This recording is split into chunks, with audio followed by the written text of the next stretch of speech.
come from a broken, a fractured, but your biological moms and dads today, they're not together, and you come from what we would call like the broken family. Anybody in here? Yeah, man, I come from a broken family too. See, I'm from Indiana. All you need to know about Indiana, there's a lot of corn there, and more corn, and corn. But I'm from Indiana, and I come from a family of 4. And it was mom, dad, sister, and me. And my dad, he was my rock star, my icon, my hero as I was growing up. The thing about my pops is that he was real and he was raw. He was always so uncut with me, man. When I was a young man growing up, he was that iconic role model that I looked up to. And the thing about my pops, though, he never sugarcoated nothing. I remember in the 3rd grade, he said, Nathan, it's a dog-eat-dog world. I'm in the 3rd grade. I'm like, dude, what do you mean? He said, Nathan, you can go through middle school if you want to, and you can cut corners, and you can do just enough to get by, and you can use your personality and your charisma, and you can take the handouts from everybody around you, and you'll make it through middle school, and you can make it through high school. But one day, son, if you turn around and you don't take control of your life and work hard, make good choices, and value the people around you, you'll turn around one day and you'll have nothing. But if you build it, nobody can take it from you. My dad was always trying to get me to take control of my life.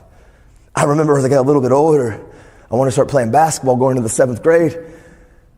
Now, we're called the Hoosiers in Indiana. It's a really weird freaking name. And I guess we're good at basketball, but we're not because we never won anything in my entire life.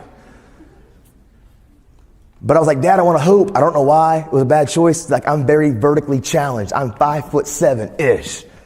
The bun's like 6 foot. It's why it's there.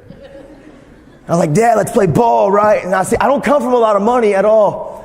We don't come from hardly any money at my house when I grew up from my parents. But my grandparents, they were kind enough and they were going to pour this piece of concrete. And they poured this piece of concrete, and my dad got a telephone pole and he stuck the telephone pole on the ground. And we didn't have a nice Gorilla Glass backboard. We had some old busted down jankety rim. Jankety's the word. And I walk out there on the court with my dad, and I'm excited. It's my icon. I'm playing on a basketball court that I never thought that I was ever going to get. And my dad said, son, you're supposed to put the ball in the goal. I'm like, yeah, dude, I know that. He said, my job, I'm going to stop you. Okay, I don't think I quite registered, but I get the ball. I'm excited. He's my role model, my hero. And we check up, and I shoot, and my dad goes, yeah. And I want to believe he didn't do it on purpose. The ball went, bah. I said, dang. I'm in the 7th grade. You're a grown man, dude. I don't pick up the ball and shoot it again. And my dad, yeah, dude, my dad beat the brakes off of me. Like, I didn't watch that dumb ball go into that dumb goal not one time. And after 2 hours of my dad demoralizing me, like I walked up the court like I was on meltdown mode. Some of you cried, but you cried ugly too when you were a kid. But my mom was watching the whole time, and mom came out the house. Yes, she did. And she said, Tim, why wouldn't you let your son make 1 bucket? I'm like, yeah, I just had 1 bucket, man. Like I was melting down. But still to this day, I will never forget what my father said to me.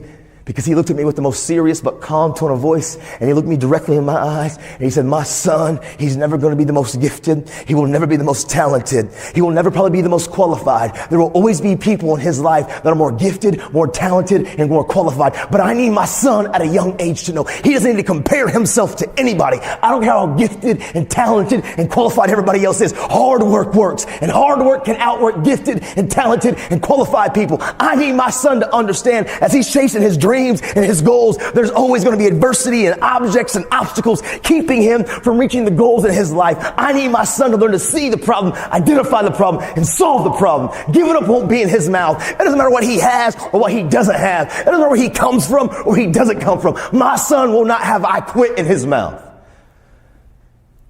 Dude, I just want to make buckets, y'all. My dad was always trying to get me to take control of my life.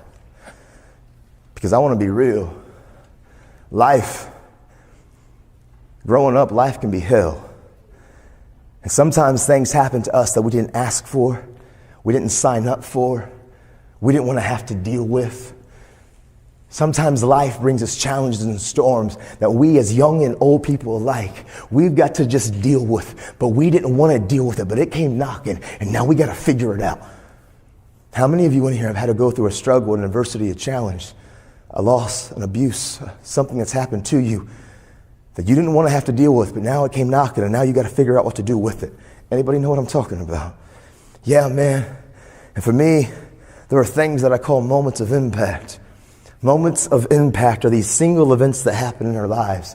They can be positive or negative. Single events, single situations, single occurrences. These experiences that happen. Maybe it's good. You win the championship. You aced a test. The very first time your toes touch the sand. A positive memory. And these moments of impact that can come through hardships and struggles and challenges. Maybe it's when mom and dad got the divorce, or a friend or a family member, that we lose somebody close to us. Or maybe it's some abuse that's happened that nobody knows about. But when that thing, whatever that thing is that happened, that thing that you know, that still to this day, years later, you remember every detail when that thing happened. You remember the people that were around you, the conversations that were being spoken, the clothes that were on your back. The details are more vivid, they're more vibrant because it has impacted you. It is a moment of impact. And even though it was years ago, you remember every single detail. Moments of impact. How many of you can think something that happened in your past that still to this day you remember every single detail when that thing, whatever that thing is that happened to you, happened? Anybody? Absolutely. And for me, I walked into this family meeting in the 7th grade. I remember it vividly. My dad called a family meeting. My dad was to my right, my mom across from me, my sister to my left. My back was to the sink and to the stove and to the fridge. I remember every single detail. The kitchen table that I was sitting at, it was a huge kitchen table. My dad had built it. It was a beautiful table. It was handcrafted, but it was extremely heavy. I hated the table because we moved a lot, but my dad never got the moving crew. He got Nate. The decorations on my kitchen wall, they're the most ugliest, hideous, disgusting 1970 faded pieces of weird ceramic fruit. Kitchen was ugly, y'all. But I remember every detail because my mom looked at my dad and my dad looked at my mom, and my dad began to say these words, "Nikki, Nathan, we need to talk to you. Things aren't what they seem." And me and your mom, we're going to be divorcing and separating. And it blindsided me because even growing up, my parents never fought in front of me. I'm not overstating it. I'm not embellishing it. I'm not exaggerating it. Growing up, my parents never fought in front of me. I thought I had a picture perfect family. And I sat down at this table, and in that moment, and everything that I thought was built on a house of truth came crumbling down. Because see, the truth is, growing up, I was never allowed in my parents' bedroom. The reason being, I got one speed, y'all. It's called squirrel. I go. And when I was a kid, I broke everything.